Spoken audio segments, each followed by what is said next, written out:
Olá, turma. Hoje nós vamos falar sobre monômio ou termo algébrico, tá? Um assunto bem simples, tá?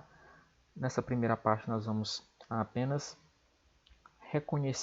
aprender a reconhecer um monômio ou termo algébrico, aprender a encontrar o seu grau e também a encontrar termos semelhantes, tá? Então, primeiro de tudo, vamos tentar entender o que é esse monômio ou termo algébrico. Então, denomina-se monômio ou termo algébrico, né? Qualquer um dos dois nomes vale. Toda expressão algébrica representada apenas por um número ou apenas por uma variável, né? Lembrando que as variáveis são as letras que a gente usa para representar valores, ou por uma multiplicação envolvendo números e variáveis, as letras, em que a variável não esteja nem no denominador nem no radical. Então, muito cuidado nessa definição. Então, o que pode ser um monômio ou um termo algébrico? Ele começa dizendo que pode ser só um número. Então, eu posso ter o número 2. É um monômio. Ou apenas uma variável, ou seja, eu posso ter apenas uma letra, y. Também vai ser um monômio. Ou eu posso juntar os dois, o número e a letra, né? E aí eu vou ter uma multiplicação entre o 2 e o y. Quando eu tiver isso, né, eu terei um número e uma variável. Isso também representa um monômio ou um termo algébrico. Aí vem as exceções. Quando é que não existe um termo algébrico? Ele disse aqui para a gente que ele não existe em duas condições. A primeira, quando ele estiver no denominador. Então, ele pode estar no numerador. Isso é um monômio. Isso é um termo algébrico. Mas isso daqui nunca vai existir, tá? Porque ele diz para nós que a nossa variável não pode estar presente no denominador. E também ela nunca vai estar presente no radical. Aí é quando a gente estiver trabalhando com raiz. Então, ela nunca vai estar aqui dentro da raiz. Então, são apenas essas duas exceções onde não vamos encontrar um termo algébrico ou um monômio. E aqui nós temos alguns exemplos, né? 3 e o x, 7 e o y, x ao quadrado, ABC, 4x sobre 3. Ó. Lembrando, onde é que está a letrinha? Ó, no numerador. E embaixo eu tenho apenas o número 3. Então, todo número, toda letra ou números e letras juntos representam termos algébricos ou monômios, tá bom? Agora nós temos também, né, geralmente, os monômios eles são formados por duas partes. Tá? A primeira que é o coeficiente, que é um número, né? E a outra que é a chamada parte literal, gente, que é a letra, né, que está representada no nosso monômio. Então, por exemplo, eu tenho 3 e eu tenho o x. Então, esse 3, que é o número que acompanha a nossa letra, ele é o coeficiente. Tá? Coeficiente. E a nossa letra, ela vai ser a chamada parte literal. Tá? Então, todo monômio ele é composto, todo não, né? A maioria dos monômios ou termos algébricos, eles são compostos de duas partes. Tá? Eles têm o seu coeficiente, que é o número que está acompanhando a letra, e a letra, que é chamada de parte literal. Aí nós temos algumas observações aqui, uns exemplos. Ó. 3x, o coeficiente é o 3, o x é a letra parte literal. Menos 10 ao cubo vezes b. O menos 10 é o coeficiente. O a e o b, a parte literal. Menos 18. Opa, se a gente olhar, só tem o número. Então, só tem coeficiente. Ele não tem a parte literal. Mas continua sendo um monômio. Tá? E nós temos algumas observações. Como o número 1 ele é o elemento neutro da multiplicação, a gente tem o seguinte. Né? Por quê? Às vezes, a gente encontra apenas a letra sozinha. Então, eu tenho um x. Então, se eu for dizer quem é a parte literal, quem é o coeficiente, eu sempre tenho que lembrar o seguinte. Existe aqui o número 1, só que ele fica oculto.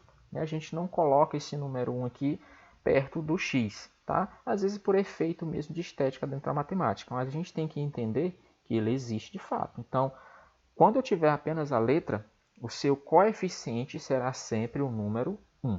tá bom? Isso vale tanto para o negativo quanto para o positivo.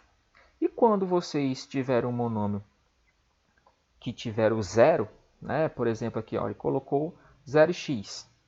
Então, todos esses monômios eles são nulos, né? Porque se a gente multiplicar qualquer coisa por zero, a gente sempre terá o zero, tá bom? Então, lembre-se, todo monômio possui duas partes, o coeficiente, que é o número, e a parte literal, a letra que acompanha este rapaz, tá? E aí nós temos o grau de um polinômio, né? O que é o grau de um polinômio? Gente, nada mais é do que os expoentes que ficam acompanhando a parte literal.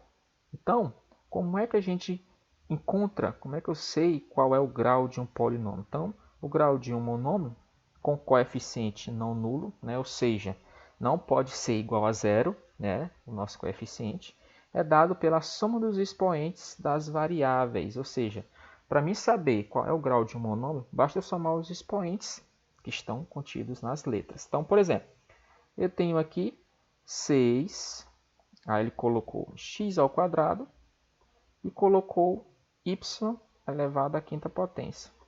Aí ele quer saber qual é o grau desse monômio. Simples. Quem são os expoentes? Eu tenho 2 e eu tenho 5. Então, basta eu somá-los. Pronto, são meus expoentes. Eu tenho 7. Então, significa dizer que o grau desse monômio é igual a 7. Tá? O outro exemplo, ele tem menos um terço A vezes B. Tá? Então, quem são as partes literais? É A e B. Quais são os expoentes de A e B, gente? Não tem, professor. Mas é igual à história do 1 que está acompanhando a letra. Se eu não tenho o expoente, significa que existe o número 1. Então, é 1 do A mais 1 do B. E 1 mais 1 é 2. Então, significa dizer que o grau desse monômio é igual a 2. Então, não tem segredo, gente. Para saber o grau de um monômio, basta eu somar os expoentes que estão contidos nas partes literais, ou seja, naquelas letras que acompanham o coeficiente. Tá?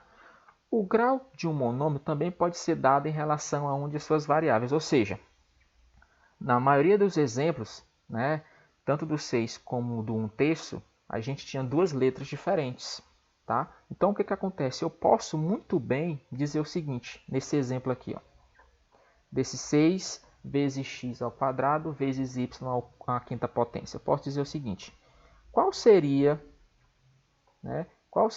o grau desse monômio em relação à variável x, ou seja, em relação à letra x? Aí o que acontece? Quando ele especifica para a gente qual é a letra que ele quer que a gente diga em relação ao monômio, então a gente olha apenas o expoente daquela letra. Então, por exemplo, se eu quero em relação a x, então olho para o x. Qual é o expoente do x? É 2. Então, o grau desse monômio em relação à variável x é 2. Mas lembre-se, o que eu disse, apenas se ele especificar para a gente. Porque se ele não disser nada, encontre o grau do monômio a seguir. Se ele só falou isso, então soma os expoentes. Mas se ele disser, eu quero que você me diga qual é o grau desse monômio em relação a b. Então eu tenho que olhar para a variável que ele está me dizendo, olhar para o seu expoente. Nesse caso aqui, ó, eu tenho a ao cubo e eu também tenho b. Mas ele quer em relação a b. Então, qual é o expoente de b? É 1. Então, o grau desse monômio em relação a b será 1. Beleza? E aí, por último, nós temos os monômios semelhantes, os termos semelhantes, né? Também é bem simples. Como é que funciona? Olha só. Nós temos aí o monômio 10x ao quadrado e y, tá? Ó, 10x ao quadrado e y. E eu também tenho menos 2 terços x ao quadrado y. O que vocês vão perceber que eles têm de igual, gente? A parte literal. Ó. Em ambos é x ao quadrado vezes y. Então, isso é o chamado termos semelhantes ou monômios semelhantes. Então, quando dois ou mais monômios apresentam a mesma parte literal, né, as letras aí, eles são denominados monômios semelhantes ou termos semelhantes. Então, para a gente identificar quando que dois ou mais monômios são semelhantes, a gente vai olhar para a parte literal, tá? E aí, quando a gente olha para a parte literal, a gente tem que encontrar a sua igualdade em todos os seus valores. Então, por exemplo, ó, x ao quadrado aqui, ok. Aqui também é x ao quadrado. Aqui é y, aqui também é y, tá? Então, muito cuidado, porque às vezes aparece uma letra diferente ou expoente diferente, a gente vai achar que é igual, mas não será semelhante, tá bom? Então, por exemplo, ó, eu tenho aqui 6x ao quadrado vezes y, e aí eu tenho menos 4x y ao quadrado. Olha só, será que esses dois monômios são semelhantes? Não, por quê? Eu tenho x ao quadrado no primeiro e aqui eu tenho apenas x. Eu tenho y no primeiro e tenho y ao quadrado no segundo. Então, portanto, eles são diferentes, tá? Então, para serem iguais, eles têm que ter a mesma parte literal, tá bom? Se qualquer um dos valores for diferente, ele já deixa de ser semelhante, tá bom, galera? Então, essa foi a nossa aula de hoje, tá? Na próxima aula, nós vamos já avançar com as operações envolvendo os monômios, tá bom? E claro, gente, a gente só vai somar, multiplicar, dividir e subtrair os monômios que forem semelhantes, tá? Mas isso vai ficar para a nossa próxima aula. Não esqueçam, a atividade vai estar junto com o link lá na plataforma, tá? Qualquer dúvida podem entrar em contato. Então fiquem com Deus e até a próxima aula.